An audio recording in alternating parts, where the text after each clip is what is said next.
This is an ad from BetterHelp Online Therapy. We always hear about the red flags to avoid in relationships, but it's just as important to focus on the green flags. If you're not quite sure what they look like, therapy can help you identify those qualities so you can embody the green flag energy and find it in others. BetterHelp offers therapy 100% online, and sign-up only takes a few minutes. Visit BetterHelp.com today to get 10% off your first month. That's BetterHelp, HELP.com.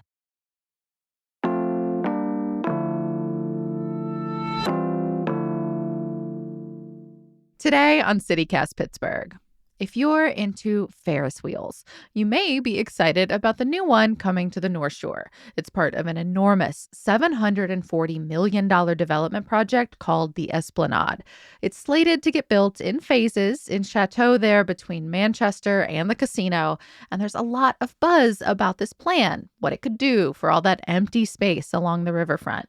But there are also big questions about who gets to use all these shiny new things and what can be done to ensure that the people already living in those neighborhoods don't get priced out.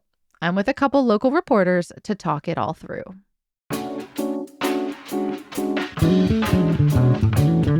It's Tuesday, February 11th. I'm Megan Harris, and here's what Pittsburgh is talking about.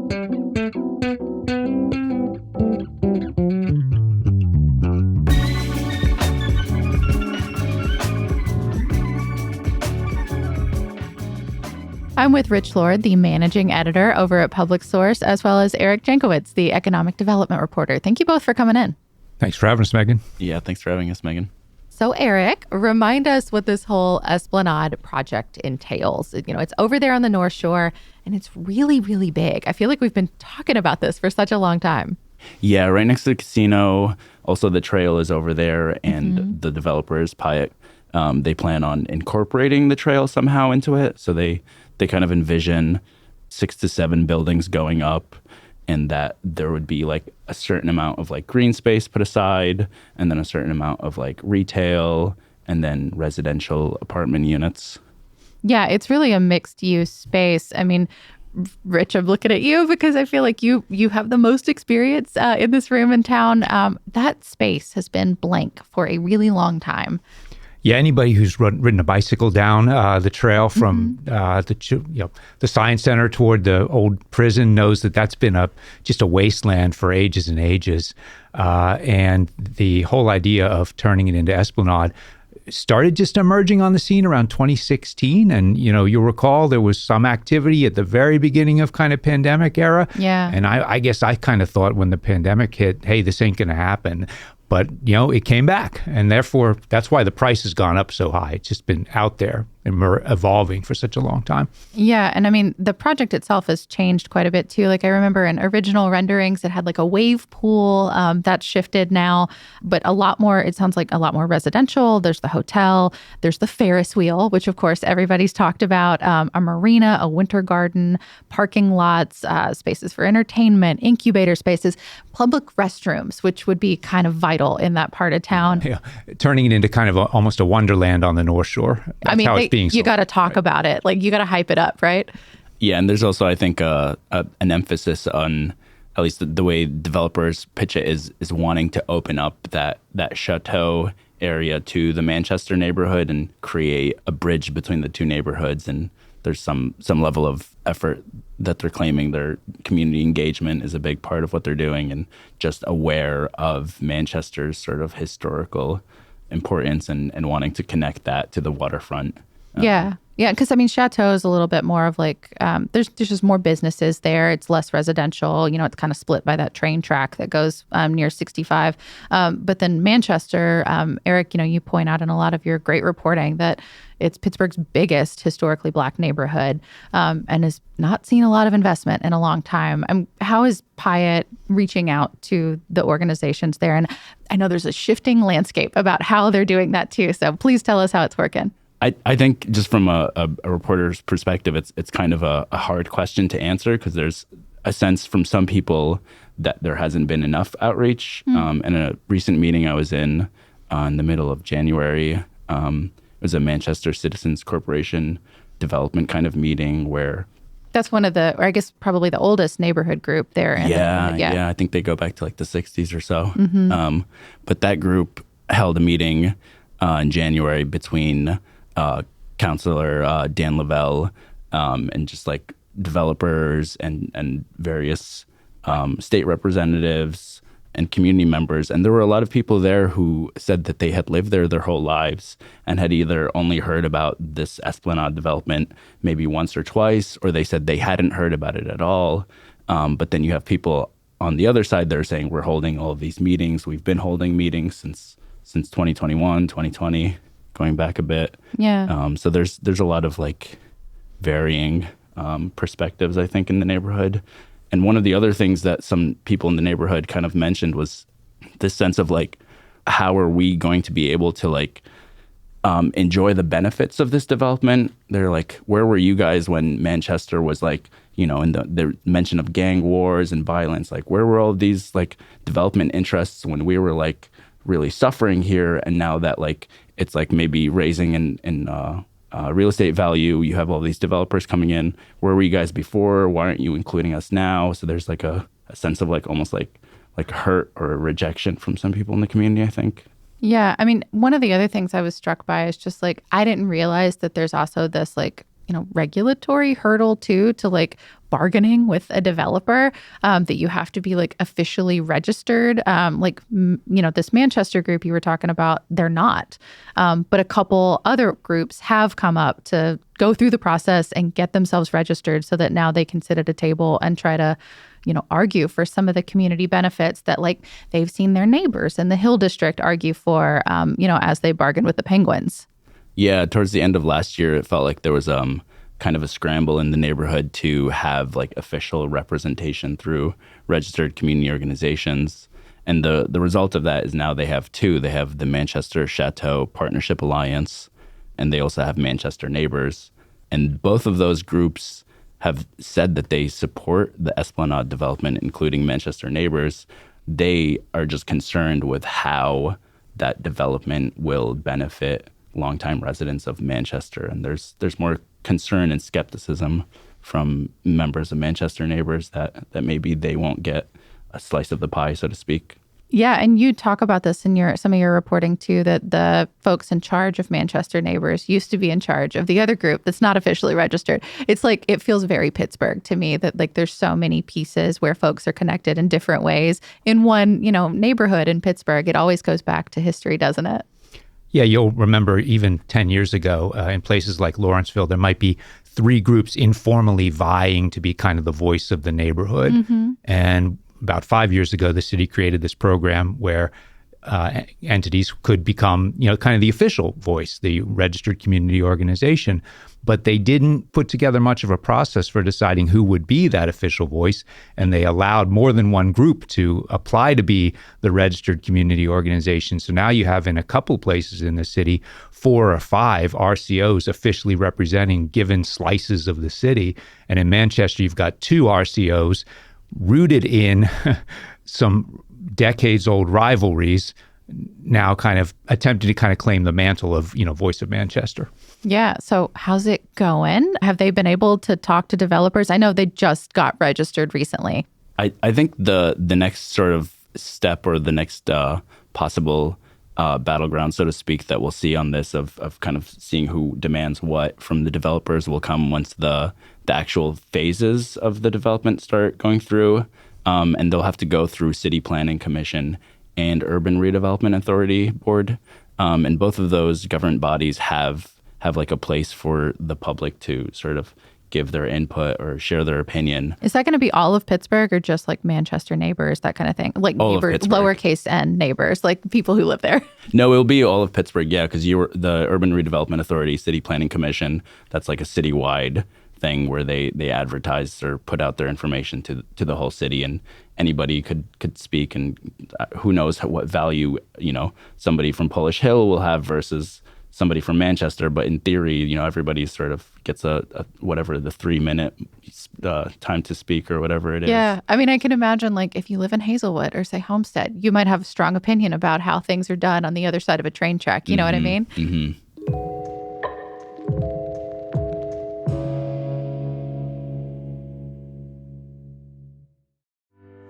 CityCast is supported today by City Charter High School. If you've got a kiddo ready for grades 9 through 12, City Charter High School is looking for you. They're hosting a new admissions open house on March 22nd from 10 a.m. to noon, where parents and prospective students can tour the school, check out classrooms, talk with teachers and student ambassadors, and even apply, all right there in person. City High has been educating in the heart of downtown for over 20 years. Their totally unique 4-day-a-week schedule runs year-round, and educators stay with the same students all 4 years. Plus, all students get a free laptop, complete a 13-week mentored internship. They can even take a sabbatical. They get real experience with stuff like research and writing, media literacy, problem solving, and even dressing for an occasion. If you want your baby to finish 12th grade with a resume, job training, and networking experience, consider City Charter High School. Visit cityhigh.org for more information or to apply today. This episode is brought to you by Abercrombie. There's nothing better than the perfect jean and going out top combo, or an outfit that perfectly matches your plans. Abercrombie's relaxed jean goes with every occasion. Date nights with something lace, or daytime with a cozy sweater. And their barrel jean will surprise you. It's the trend that will become a staple in your wardrobe. Abercrombie denim comes in tons of rises, fits, and washes. Find your perfect pair online or in store. What about for Pyatt's sake? Like, how is the project proceeding at this point? They've got the commission meetings coming up for the individual phases. I know they've been approved to proceed from there, to get to that next step. How are they doing in the process? Yeah, so a couple of things will need to happen now. They say that they have to do site preparation, just because that area, as Rich was indicating, has like a lot of like industrial wasteland features that will need to be removed. I love that we've all been cycling on it for all this time, and now it's classified as a brownfield wasteland. Great. Makes me feel wonderful.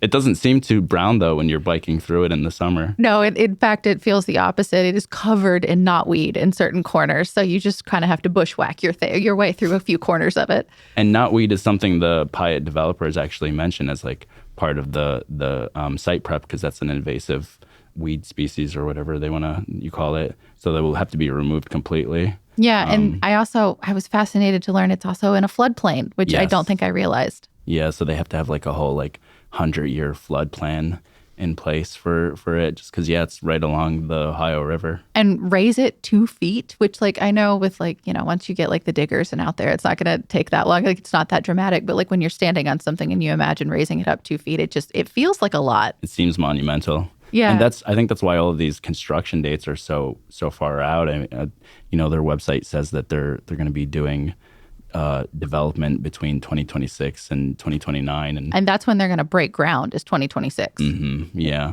That's a big way out. Yeah, big way out. And Urban Redevelopment Authority estimates that it'll take 6 to 10 years for them to actually get through all of the different phases. So, which phase comes first? At what point does one get to ride the Ferris wheel, allegedly?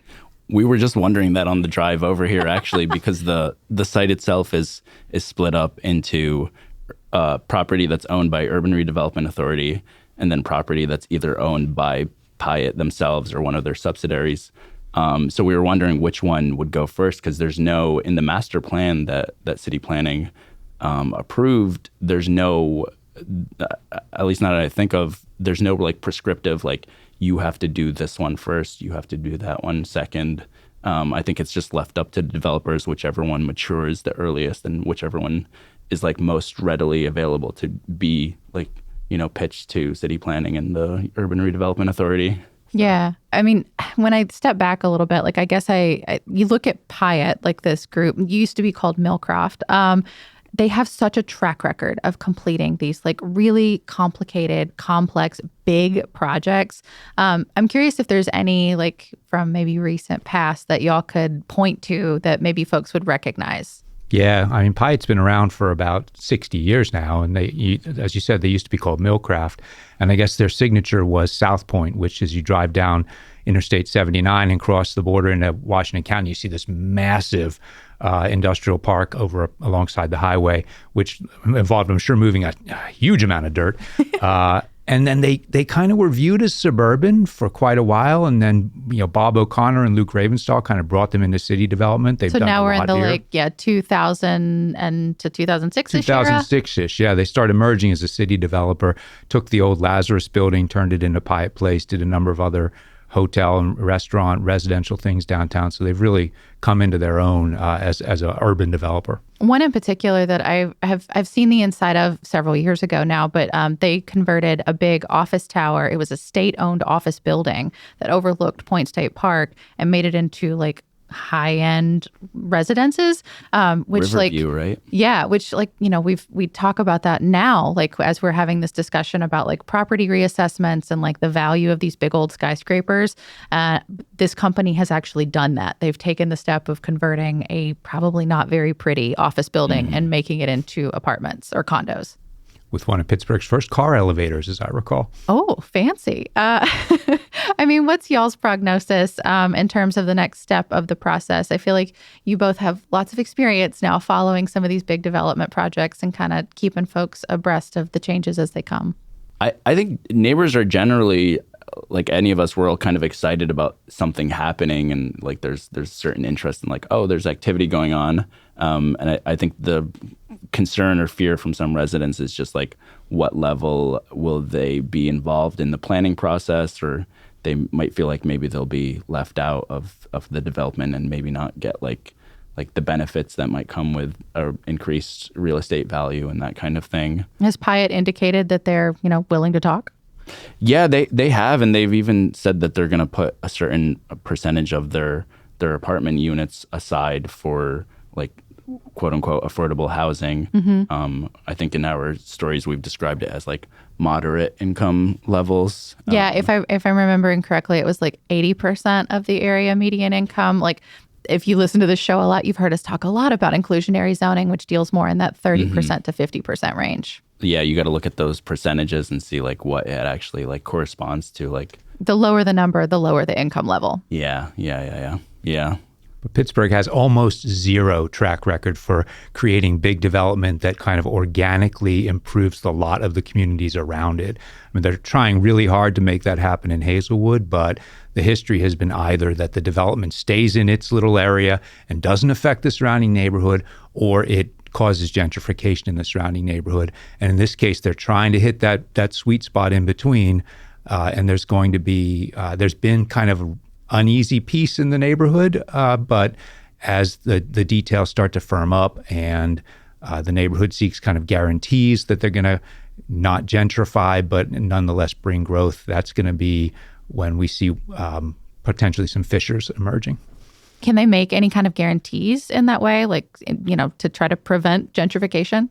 I mean, once the market takes off, there's no really controlling it by the public sector, but the closest model you can look at would be what they're attempting to do in Hazelwood, where there's a giant development, Hazelwood Green, occurring slowly. And there are concerted efforts by, the Hines Endowments, some of the other foundations, to secure properties and kind of lock them down as affordable residential for the long term. Whether that'll be enough, remains to be seen, but that's the only model that's been really vigorously tried here. Yeah, and the other challenge is even before you have anything being broken on like the Esplanade, there's no construction there, but you're already seeing residents in that area saying that the value on the homes in that area is like starting to skyrocket. You mean like if they just look at like Zillow, for example, they can see that their home is now suddenly worth a little bit more? Yeah, and leading up to writing some of these stories, I also just went on Zillow just to see how expensive some of the houses there are. And it's like houses that are not move-in ready. Like you'd have to do serious renovations to live there. Because they are beautiful on the outside. Some of those facades are just stunning, but a lot of them have just not had a lot of love for a lot of years. And now they're going for more than $200,000. And, the residents are sort of looking around and being like, what? How am I going to continue to live here? If you're a renter, suddenly your rent might go up, or maybe, a company from outside somewhere sees that this development is going to come and, they want to get ahead. So they buy the building you're living in. Boom, they kick you out if they want to and, start charging more rent. Like no matter what the developer wants to do as far as doing right by the neighborhood, you can't control those outside market factors. And so that's what a lot of the residents are contending with and are worried about happening, is just that they'll be priced out of their neighborhood before any promised affordable housing comes.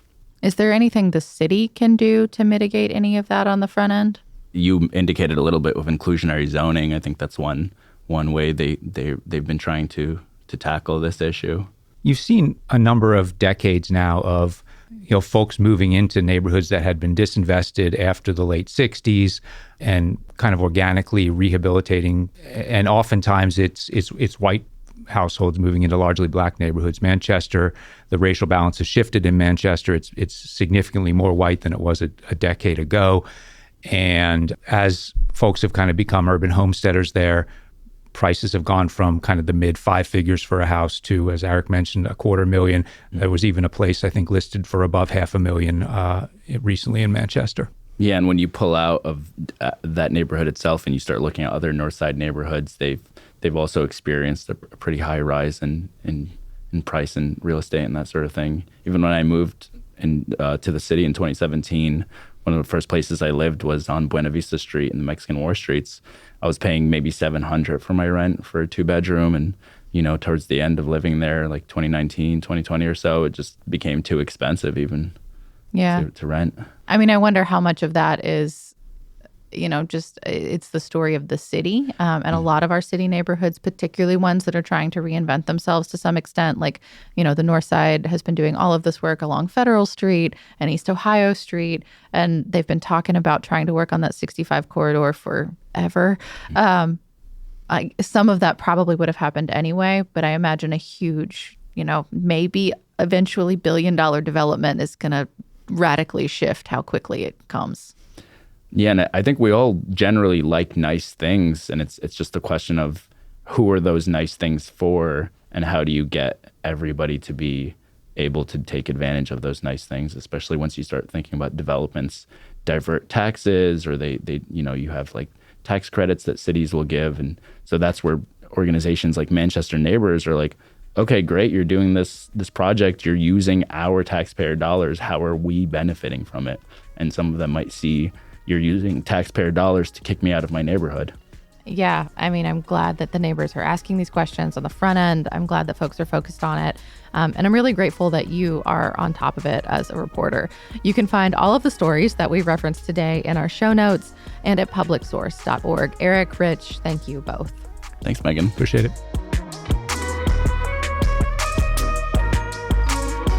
That's all for today here on CityCast Pittsburgh. We will be back tomorrow morning with more news from around the city. Talk to you soon.